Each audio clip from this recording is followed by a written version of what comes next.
हमने कहा था कि फिजिकल इंजरी हो रही है या इरिटेशन हो रहा है या मैकेनिकल स्टिमुलाई आ रही है तो सेल को इंजरी होती है। लेकिन एक पार्ट हमने और कहा था कि जब भी किसी सेल के ऊपर अटैक होता है किसी पैथोजन का, बैक्टीरिया का या वायरस का,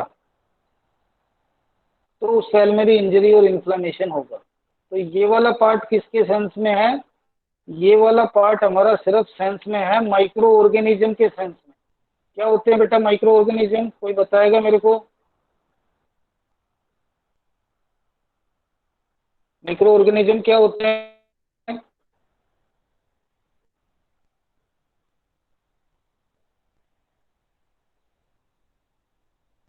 आप यस या नो में बताओ, नहीं आता तो नो बोलो, कोई दिक्कत नहीं है।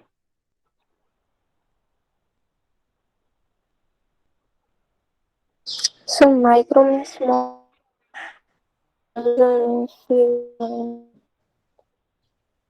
स्मॉल ऑर्गेनिज्म होते हैं।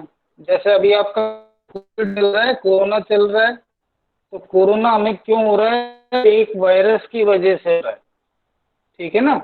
तो माइक्रो ऑर्गेनिज्म क्या है? स्मॉल मोलिक्यूल्स हैं, और ये स्मॉल मोलिक्यूल्स क्या काम करते हैं? जब हमारी बॉडी के अंदर जाते हैं तो उसकी वजह से हमारे को डिजीज प्रोड्यूस होती है।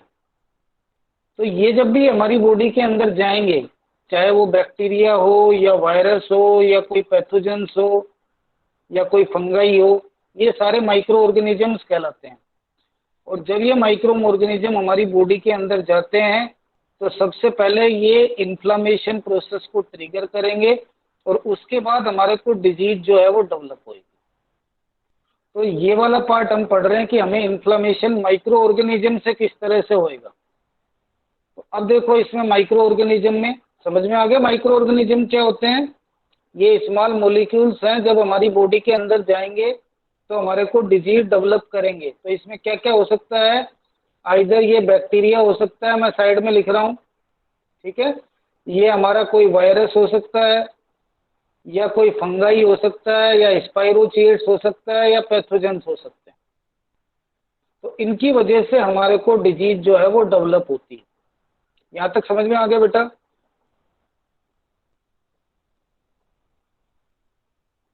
यहाँ तक समझ में आ गया बेटा? Yes sir. Yes sir. तो अब देखो, जैसे आप ये सोचो कि यदि हमारी बॉडी के अंदर कोरोना वायरस अगर अंदर चला गया तो वो क्या काम करेगा? वो पहले इन्फ्लामेशन किस तरह से डेवलप करेगा। तो इसके लिए बेटा दो प्रोसेस होते हैं, दो मैकेनिज्म होते हैं कि हाउ जो कंप्लीमेंट्री मैकेनिज्म्स हैं वो स्टिमुलेट होते हैं। ये दो प्रोसेस से हमें हमारा एक्टिवेशन होता है। पहला प्रोसेस कहलाता है क्लासिकल पाथवे और दूसरा प्रोसेस कहलाता है अल्टरनेटिव पाथवे। इन दो मैकेनिज्म की हेल्प से हमारी बॉडी के अंदर इन्फ्लामेशन जो है वो डेवलप होंगे।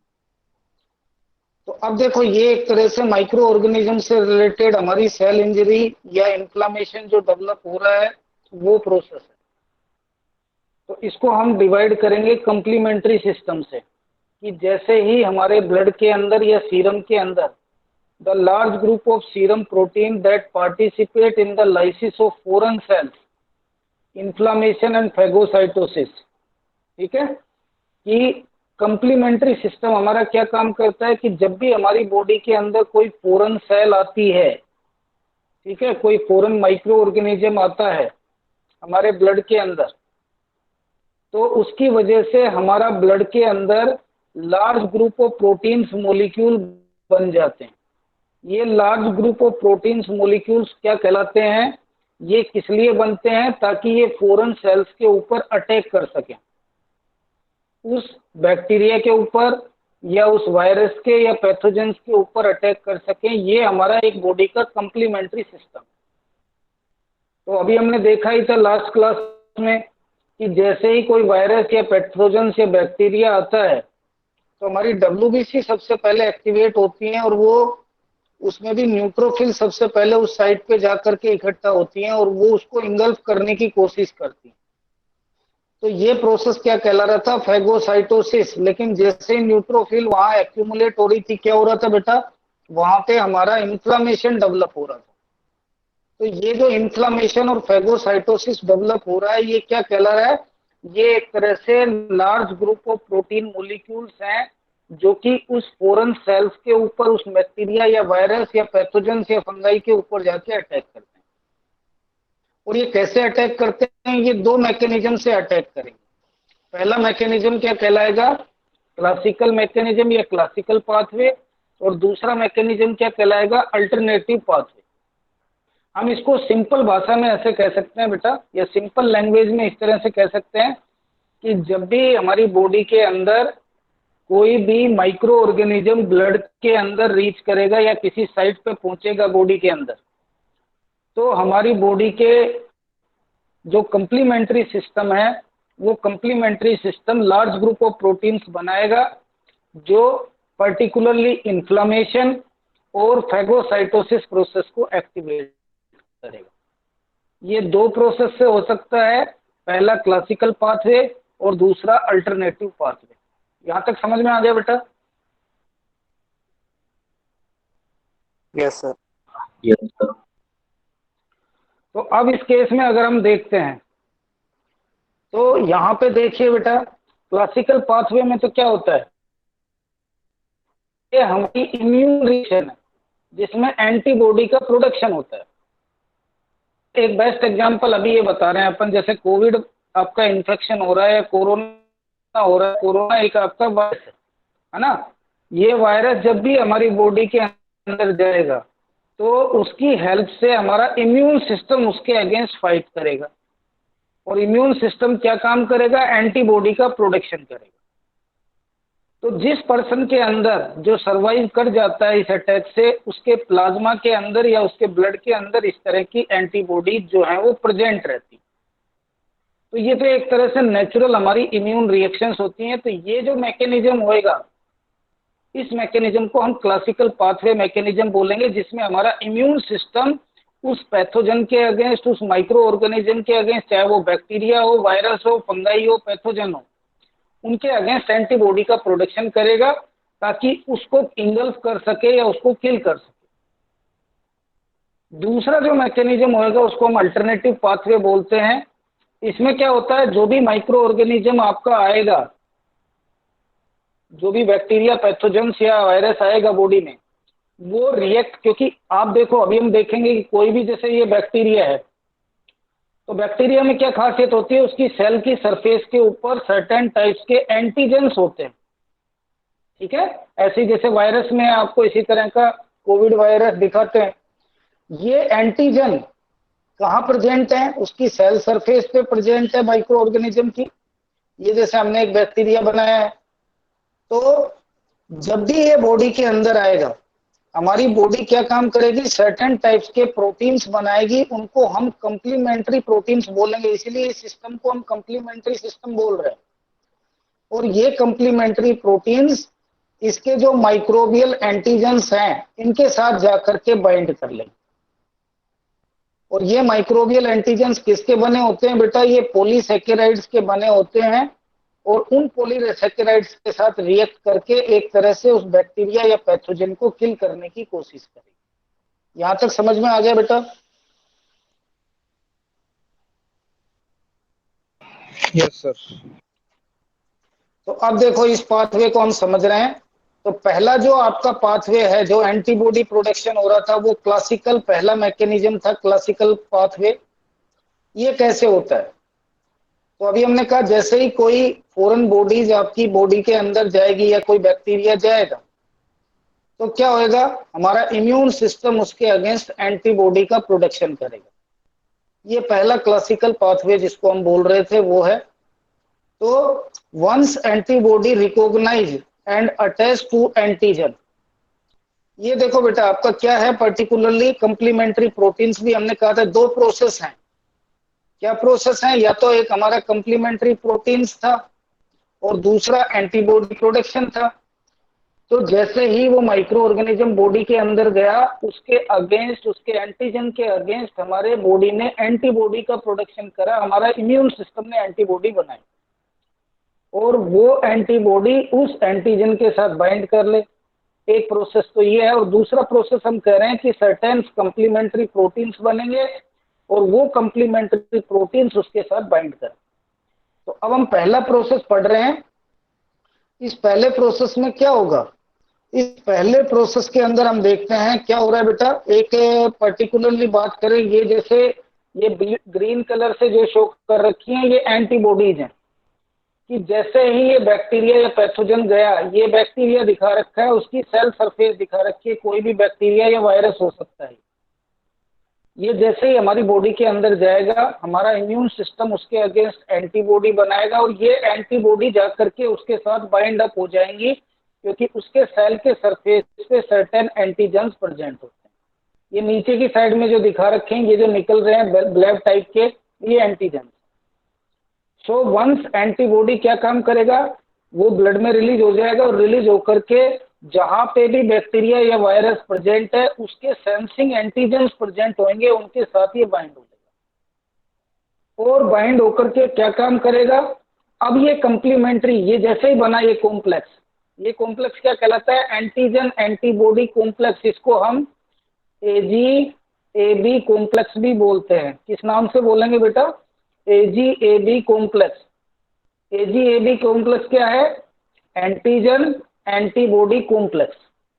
तो एंटीजन तो कहाँ प्रेजेंट है, ये एंटीजन तो प्रेजेंट है बैक्टीरिया की सेल सरफेस पे। ये मैं साइड में बना रहा हूँ, ये जैसे कोई बैक्टीरिया या वायरस है, उस बैक्टीरिया या वायरस के सेल की सरफेस के ऊपर ये एंटीजेंस प्रेजेंट होते हैं। अब हमारा इम्यून सिस्टम उसके अगेंस्ट एंटीबॉडी बनाता है, तो ये जैसे एंटीबॉडी हमारे प्रेजेंट है, वो जाके सबसे पहले इस एंटीजन के साथ बाइंड होए। पहला प्रोसेस ये हो गया, हमारे इम्यून सिस्टम ने उसके अगेंस्ट एंटीबॉडी बनाया और वो जाके इससे बाइंड हो गया, तो कॉम्प्लेक्स बना एंटीबॉडी का, उसको एंटीजन एंटीबॉडी कॉम्प्लेक्स बोलते हैं।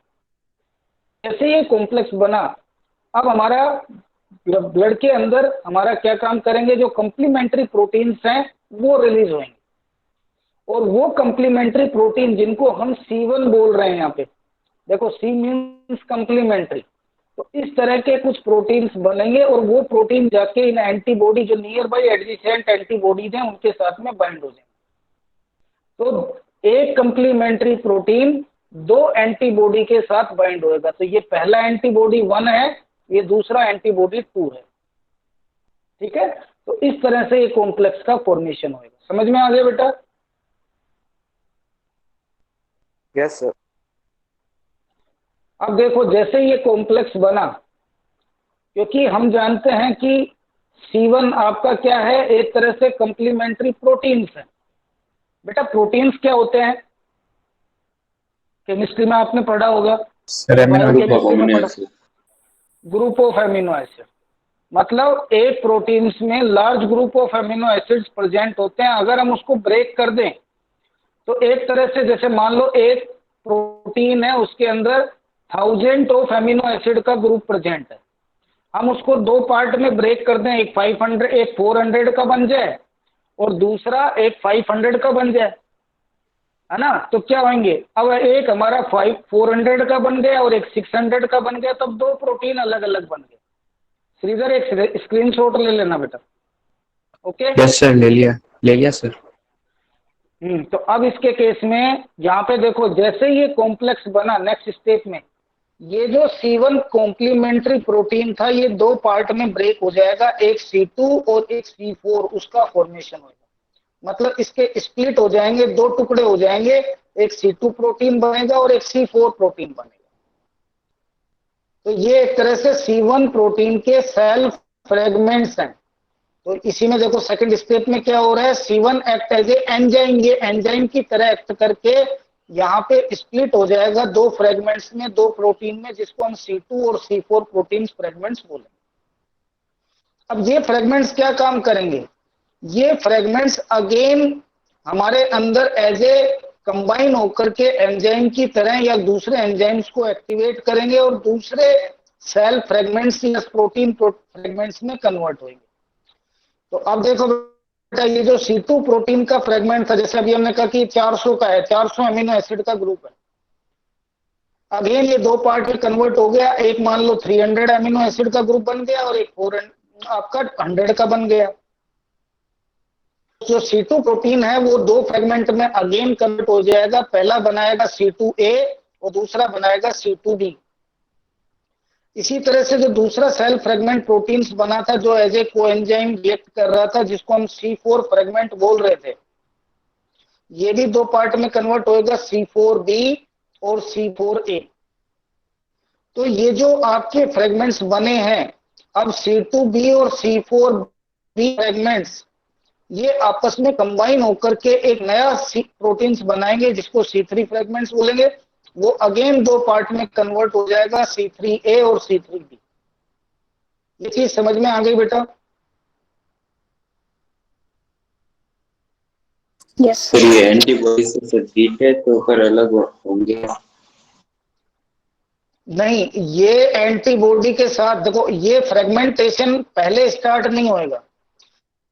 ये फ्रेगमेंटेशन या इसका ब्रेकअप है वो तभी होएगा जब एंटीबॉडी एंटीजन के साथ रिएक्ट होकर के कॉम्प्लेक्स बना ले और उसके अटैच होए। C1 दो एंटीबॉडी के साथ अटैच होगा, यहां हमने दिखाया था। ये जब अटैच नहीं होएगा तब नहीं होएगा। और ये बार जब भी कोई फॉरेन पार्टिकल्स या बैक्टीरिया हमारी बॉडी में आएगा तभी ये अटैच, तभी सिस्टम उसके अगेंस्ट एंटीबॉडी में आएगा, वो एंटी साथ बाइंड होएगा। फिर दो एंटीबॉडी C1 को बाइंड हो गए,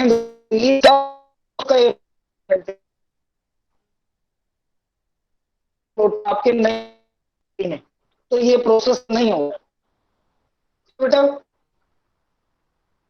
यस सर। तो इस तरह से देखा कि एक तरह से अलग फ्रेगमेंट्स बन गए। इसमें से ये D3B फ्रेगमेंट है, ये एक्टिव फ्रेगमेंट्स कहलाएगा जो finally that active fragments is called C3 fragments. इस तरह से ये प्रोसेस होएगा। तो अब ये देखो, जो दोनों हमने कहा था कि जब भी कोई पैथोजन से बैक्टीरिया आता है हमारी बॉडी के अंदर दो पाथवे एक्टिवेट होते हैं, ये इंपॉर्टेंट स्लाइड है ना, इससे हमारे को सब कुछ समझ में आ जाएगा। अभी मैं बता रहा हूं आपको, जैसे ये कोई वायरस या बैक्टीरिया है, ये जैसे हम कह देते हैं कि कोविड वायरस है फॉर एग्जांपल, मैं रेड कलर से उसको बना रहा हूं।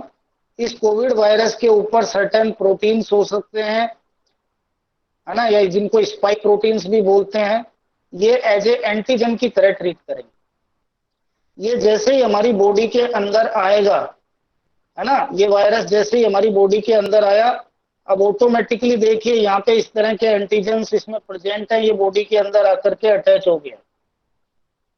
अब हमारा इम्यून सिस्टम उसके अगेंस्ट एंटीबॉडी का फॉर्मेशन कर रहा है, और ये एंटीबॉडी जो हमारा इम्यून सिस्टम इस एंटीजन्स के अगेंस्ट इसने बनाया, ये जाके इसके साथ में बाइंड होएगा, इन एंटीजन्स के साथ बाइंड होएगा। तो ये दिखाया गया, देखो ये वाला है आपका, जैसे हमने कहा कि ये वायरस है, उसकी सेल सरफेस पे ये एंटीजन्स हैं जो निकले हुए हैं, जिनको हम यहाँ पे डिनोट कर रहे हैं।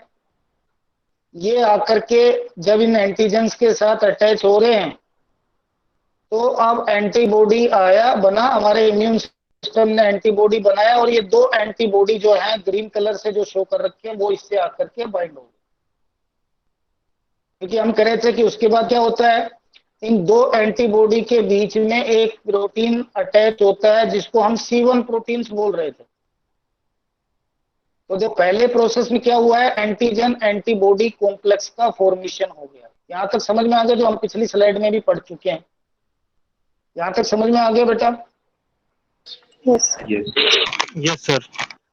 अब इसके बाद क्या हो रहा था, हमने कहा था कि हमारे प्लाज्मा के अंदर या बॉडी के अंदर सर्टेन टाइप्स के प्रोटीन होते हैं। जैसे C1 प्रोटीन था, तो एक C1 प्रोटीन जाकर के दो एंटीबॉडी के बीच में जाकर के फिट हो जाएगा, उनके साथ अटैच हो जाएगा। तो अब ये C1 प्रोटीन इन एंटीबॉडी के साथ में ये बाइंड हो जाएगा। तो अब ये क्या बना रहा था, ये एंटीजन एंटीबॉडी कॉम्प्लेक्स के साथ ये C1 प्रोटीन अटैच हो गया। फिर हमने कहा था कि इसके फ्रेगमेंट्स बन रहे थे, है ना, जिनको हम अलग अलग नाम से बोल रहे थे। तो ये देखो फ्रेगमेंट्स होंगे, इसके पार्ट्स होंगे, इसके डिविजन होंगे C1 के, ये C2 प्रोटीन्स बनाएगा, फिर C4 प्रोटीन्स बनाएगा। तो एक तरह से ये कंप्लीमेंट्री सब कंपोनेंट प्रोटीन्स हमारे बने। तो C2 से फिर हमने कहा था कि उसका फ्रेगमेंटेशन होएगा C3 में, ये देखिए आपका C3 प्रोटीन्स का फॉर्मेशन हो गया था। फिर हमने कहा इसके फर्दर फ्रेगमेंटेशन होंगे, अब ये C3A और C3B प्रोटीन्स में कन्वर्ट हो गया। जैसे ही C3A प्रोटीन्स बनेंगे किसी भी साइट पे, मान लो ये कोई सेल है जहां पे वायरस ने अटैक किया है, अगर उस सेल के अंदर उसके नियर बाई साइट्स पे या उस सेल के अंदर इस तरह के प्रोटीन्स बन गए हैं, तो अब हमारा इंफ्लामेटरी प्रोसेस एक्टिवेट होएगा, क्योंकि ये जैसे ही रिलीज होते हैं उस पार्ट में, हमारे उस सेल के नियर बाई साइट पे, देखो ये बैक्टीरिया या पैथोजन बाहर की साइट में है, उस सेल में डेवलप हो रहा है। अब इस पार्ट में हमारा इंफ्लामेटरी प्रोसेस जो है वो स्टार्ट हो जाएगा। तो एक तो जो ब्लड वेसल है वो डायलेट हो जाएगी, जो हमने लास्ट क्लास में पढ़ा था, वैसो डायलेशन सबसे पहले होता है। तो जिस भी सेल में ये प्रोसेस हुआ है वहां की ब्लड वेसल्स डायलेट हो जाएगी, वहां ब्लड सर्कुलेशन ज्यादा होने लगेगा, और अब जो वेस्कुलर परमेबिलिटी है वो बढ़ जाएगी। हमने कहा था सेकंड प्रोसेस वेस्कुलर परमेबिलिटी होता है। तो वेस्कुलर परमेबिलिटी में क्या होता है, जो ब्लड वेसल्स के अंदर जो WBC के स्पेशल टाइप्स हैं जैसे न्यूट्रोफिल्स है ना, वो जो है वो बाहर आएंगे। ये देखो बाहर निकल करके आ रहे हैं, ये न्यूट्रोफिल्स यहाँ पे दिखा रखा है। इस प्रोसेस को हम क्या बोल रहे थे, कीमोटैक्सिस अप्रोच। तो जैसे ही C3 प्रोटीन्स उस साइट पे रिलीज होते हैं, सबसे पहला प्रोसेस जो होएगा, अब हमारा वेसोडाइलेशन होने के बाद न्यूट्रोफिल्स माइग्रेट होकर के बाहर आएंगे, कीमोटैक्सिस अप्रोच शो करेंगे। और उसके बाद क्या होगा, जो WBC है वो वहां पे एक्यूमुलेट होकर के इन बैक्टीरिया या वायरस जो यहाँ पे प्रेजेंट है उनको फैगोसाइट करेंगी, उनको इंगल्फ कर लेंगी, उनको किल कर देंगी। तो ये जो मैकेनिज्म है, ये मैकेनिज्म हमारा क्या कहलाएगा, that mechanism is known as a classical pathway mechanism against microorganism और कंप्लीमेंट्री सिस्टम। समझ में आ गया बेटा?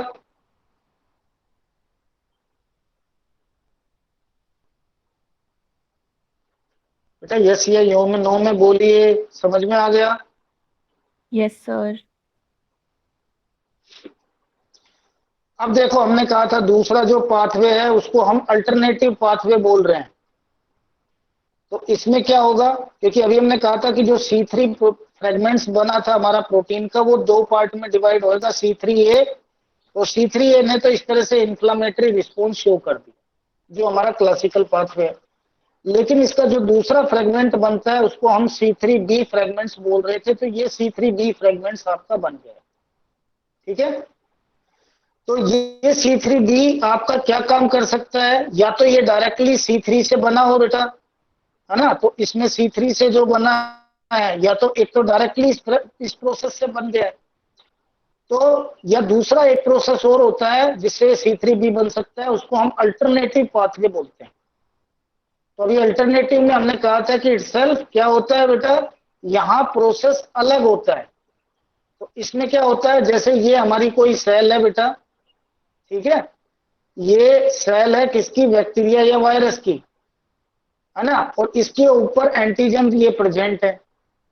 तो इसके ऊपर एक चीज और होती है जिसको हम सेल वॉल पॉलीसैकेराइड्स बोलते हैं, जो एक तरह से सेल वॉल के अंदर पॉलीसैकेराइड्स हैं वो और इसमें प्रेजेंट होंगे।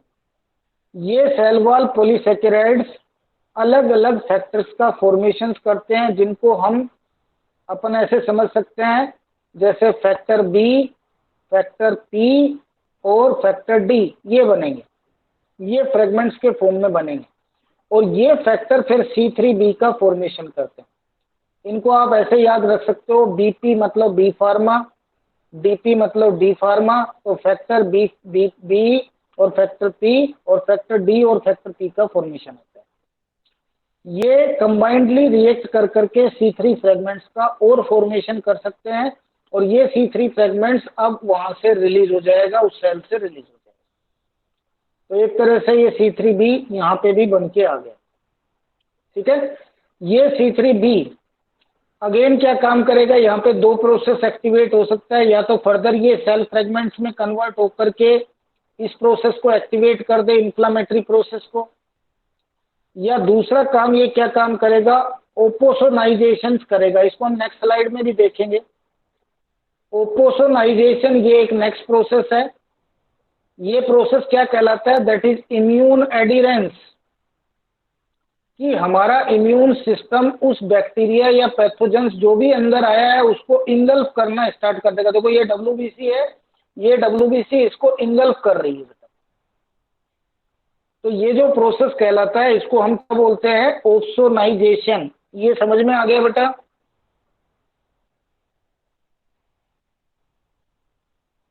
Yes, sir.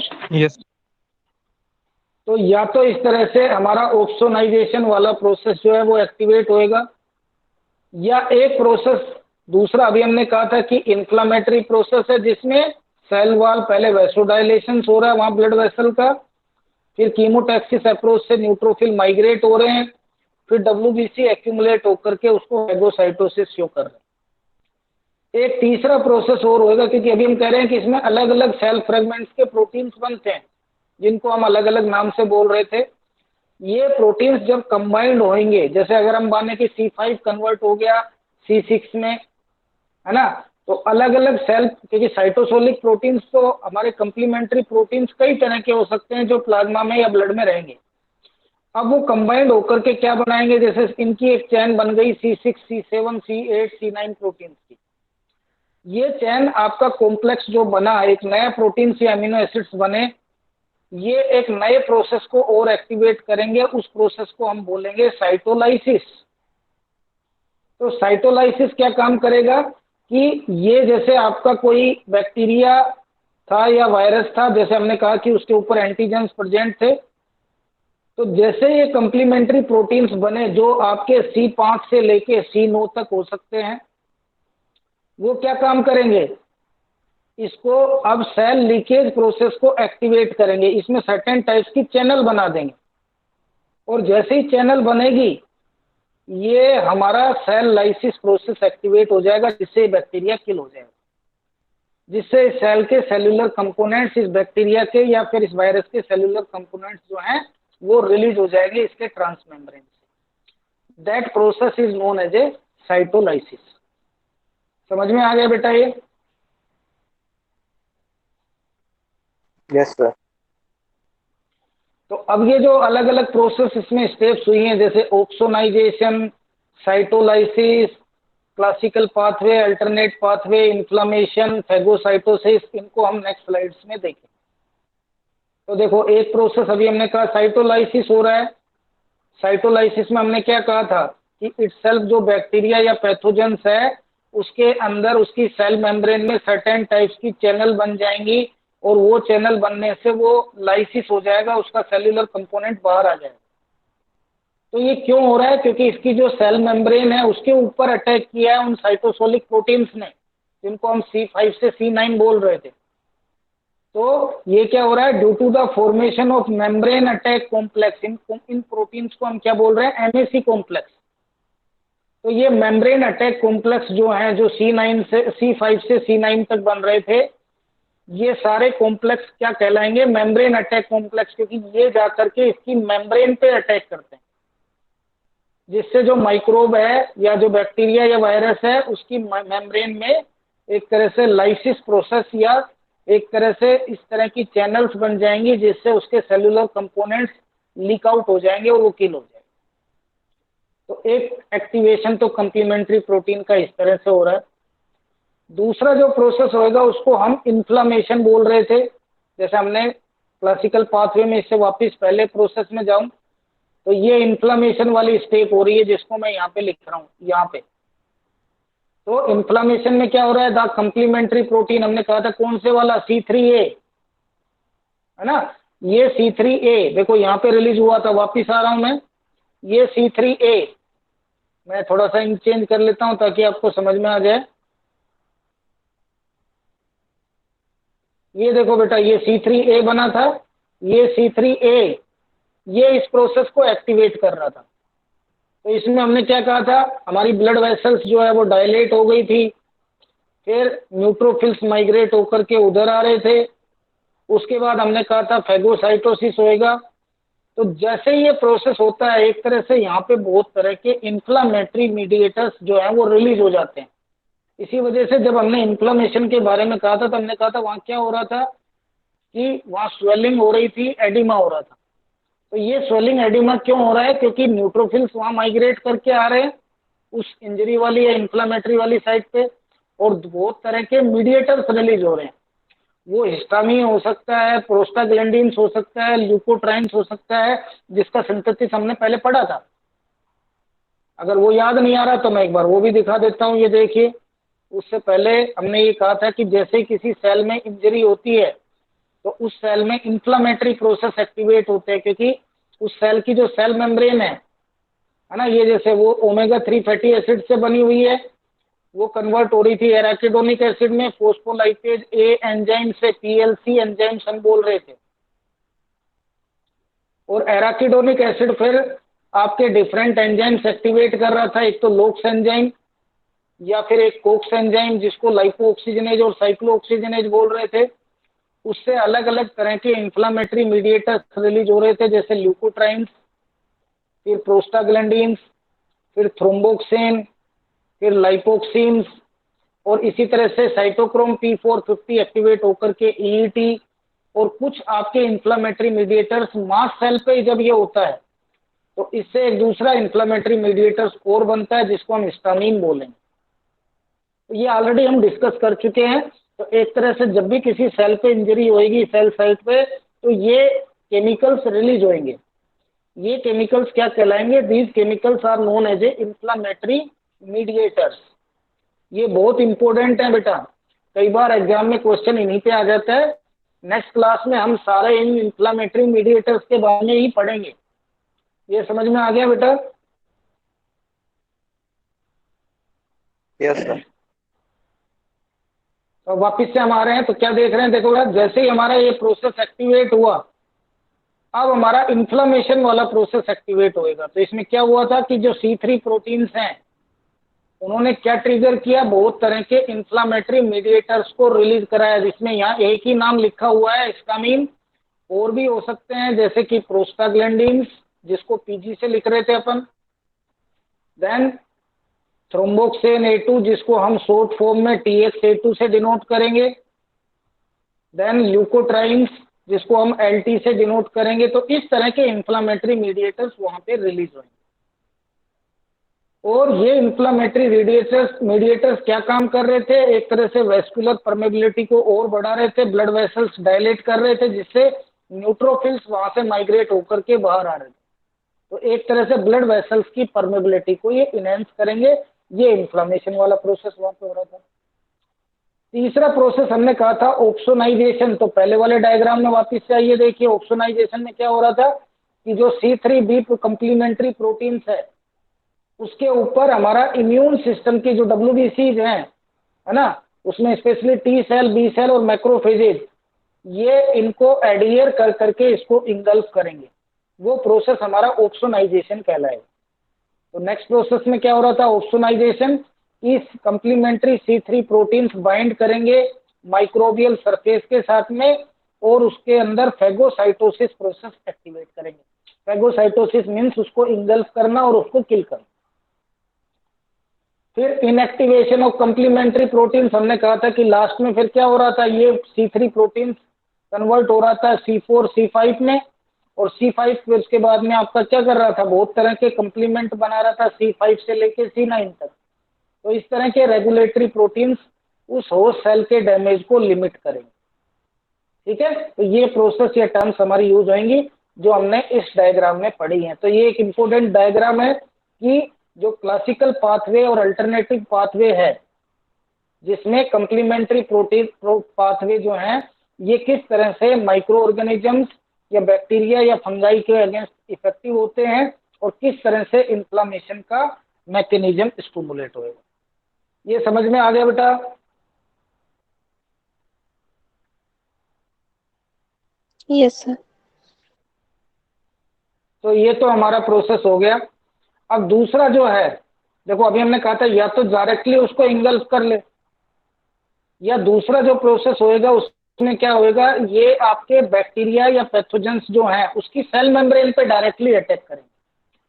तो ये क्या कहला रहा है? Cytolysis caused by membrane attack complex.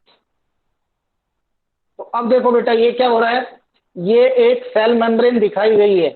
हम जानते हैं लिपोइडल बाइलेयर मेम्ब्रेन होती है, ये सेल मेम्ब्रेन दिखा रखी है जिसमें लिपिड की बाइलेयर और बीच में प्रोटीन मॉलिक्यूल्स आपके प्रेजेंट है। हमने कहा ये किसकी सेल मेम्ब्रेन है बेटा, ये कोई बैक्टीरिया या पैथोजन की सेल मेम्ब्रेन है, ये कोई बैक्टीरिया है या कोई वायरस है, उसकी सेल मेम्ब्रेन है। और उसकी सेल मेम्ब्रेन पे क्या प्रेजेंट होते हैं बेटा, अभी आपको बताया था क्लास में, अभी पहले वाले स्लाइड में क्या प्रेजेंट होंगे उसकी सेल सरफेस पे, एंटीजन। एंटीजन। तो ये देखो आपके एंटीजन्स यहाँ पे शो कर रखे हैं, ये येलो कलर से शो कर रखे हैं कि ये एंटीजन उसकी सेल सरफेस के ऊपर प्रेजेंट है। ठीक है, जैसे ये एंटीजन सेंसिंग हमारे बॉडी के अंदर होएगा, हमारा इम्यून सिस्टम उसके अगेंस्ट एंटीबॉडी बनाएगा, तो एंटीबॉडी आकर के इसके साथ में अटैच होंगे। ये हमारा एंटीबॉडी जो ब्लू कलर से शो कर रखा है वो एंटीजन से अटैच होगा। तो देखो एंटीबॉडी हमेशा हम इस तरह से बनाते हैं। तो क्या होता है, ये ऐसा क्यों बनाते हैं, क्योंकि इसके अंदर एंटीबॉडी जो बनता है वो बाइंड करने के लिए नीचे की साइड में वो दो एंटीजन से बाइंड कर सकता है। तो एक एंटीबॉडी दो एंटीजन से बाइंड करेगा, तो ये नीचे की साइड में देखो दो एंटीबॉडी इस पहले एंटीजन से और दो एंटीजन इस दूसरी एंटीबॉडी के साथ बाइंड होगा। समझ में आ गया बेटा ये चीज? Yes sir. तो एंटीबॉडी मॉलिक्यूल जो है वो एंटीजन के साथ जो पैथोजन की प्लाज्मा मेम्ब्रेन में प्रेजेंट थे उसके साथ बाइंड हो गए। फिर हमने कहा था कि ये बाइंड होने के बाद इसमें क्या हो रहा था बेटा, अब हमारा कोई C3 प्रोटीन्स जो है C1 प्रोटीन्स आकर के उसके साथ इन दो एंटीबॉडी के साथ बाइंड हो रहा था, यही हो रहा था। उनको हम क्या बोल रहे थे, कंप्लीमेंट्री प्रोटीन्स। तो ये देखो नेक्स्ट स्टेप में क्या हुआ, जैसे ये प्रोसेस हुआ उसके बाद नेक्स्ट स्टेप में कंप्लीमेंट्री प्रोटीन्स दो एंटीबॉडी के साथ आकर के बाइंड हो गए। फिर हमने क्या कहा था कि इसके फ्रेगमेंट्स होते हैं, ये अलग अलग पार्ट में डिवाइड होता है, जिसको हम C1 से C2 फिर C3 बना था। तो अब ये कंप्लीमेंट्री प्रोटीन देखो सेल फ्रेगमेंट्स में कन्वर्ट हो गया, ये अलग अलग एमिनो एसिड्स के ग्रुप या प्रोटीन्स में कन्वर्ट हो गया। तो इसको हम बोल रहे थे फ्रेगमेंट्स ऑफ कंप्लीमेंट्री प्रोटीन्स। तो ये अलग अलग कंप्लीमेंट्री प्रोटीन्स आपके बन गए।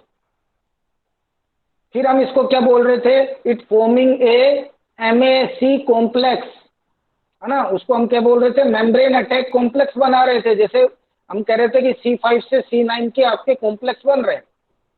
तो ये कॉम्प्लेक्स क्या काम करते हैं बेटा, ये इस बैक्टीरिया की सेल मेम्ब्रेन में जाकर के एम्बेडेड होने लग जाते हैं। और जैसे ये बैक्टीरिया या पैथोजेंस के अंदर एम्बेड होंगे, देखो ये पूरी तरह से सेल मेम्ब्रेन के लिए एक चैनल बन गई है, एक पोर बन गया है। और उससे क्या होगा, इस पोर की हेल्प से उसके जो सेल कंस्टिट्यूएंट है बैक्टीरिया के वो लीक आउट होकर के बाहर आ जाए, जिससे बैक्टीरिया बिना सेल ऑर्गेनेलिस के एक तरह से किल हो जाए। आ गया बेटा समझ में ये प्रोसेस? Yes sir.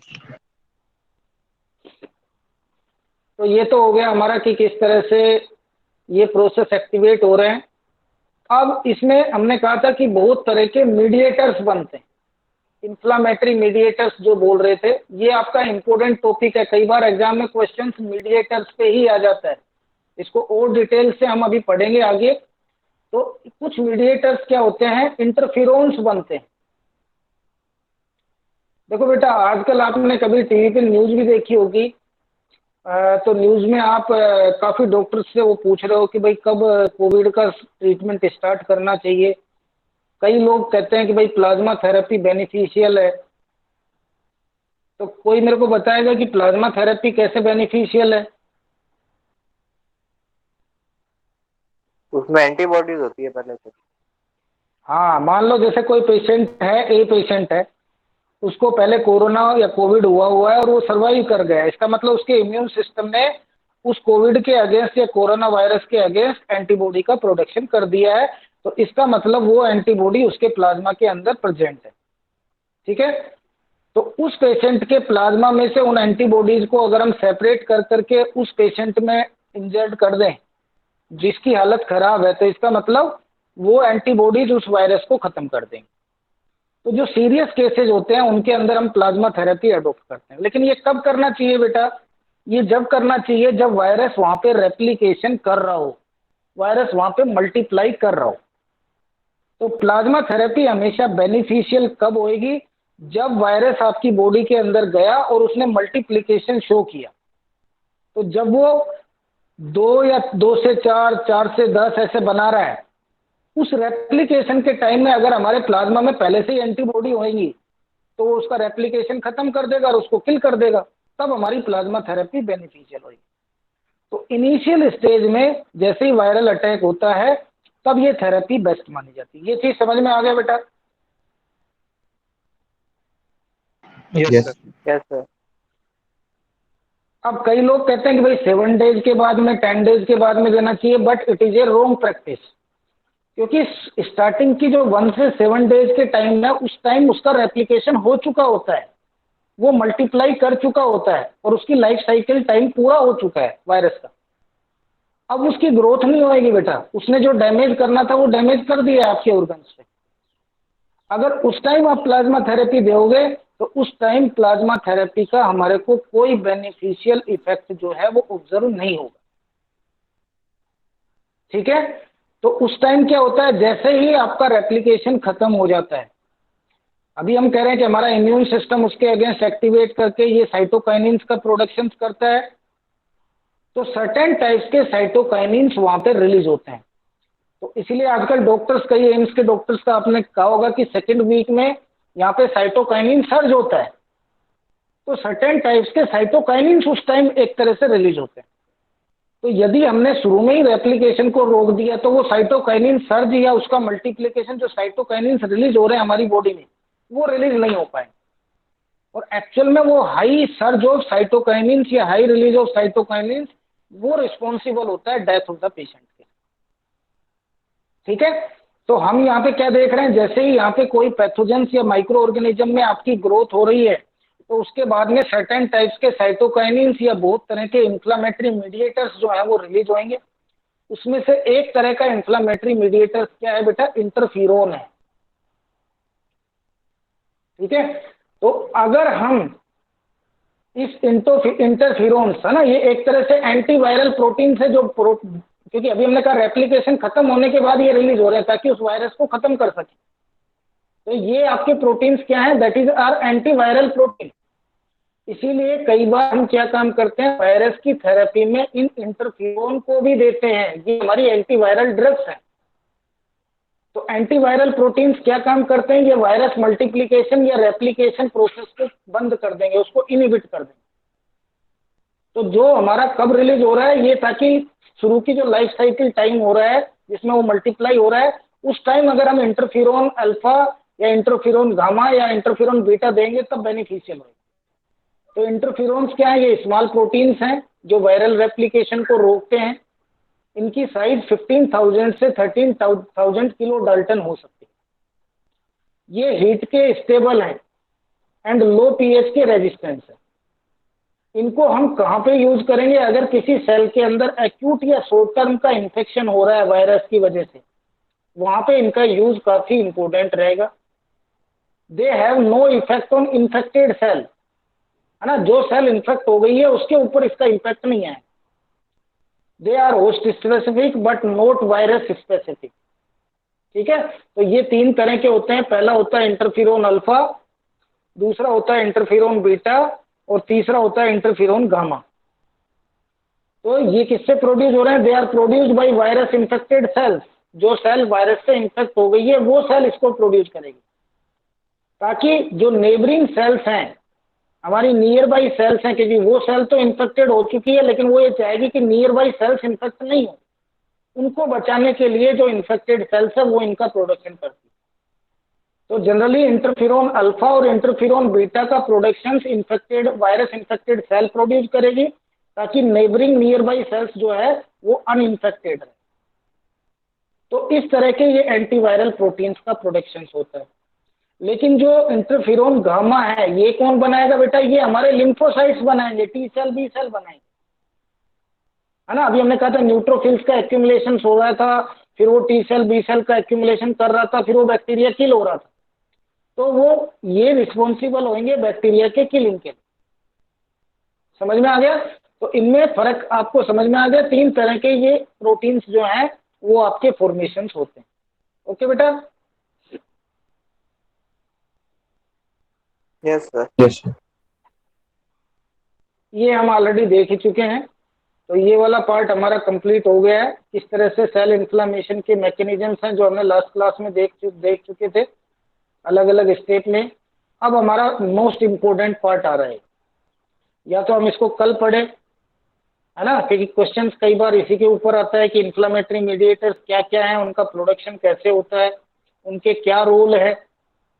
तो कल हम इनको देख लेंगे और फिर इसके बाद लास्ट एक आपका सेल इंजरी इस पार्ट में और बचेगा। ठीक है बेटा? तो इसको हम कल देखेंगे। अभी मैं प्रेजेंटेशन खत्म कर रहा हूँ। इसमें आपको अगर आज वाली क्लास में कोई क्वेश्चंस हैं तो वो आप पूछ सकते हो।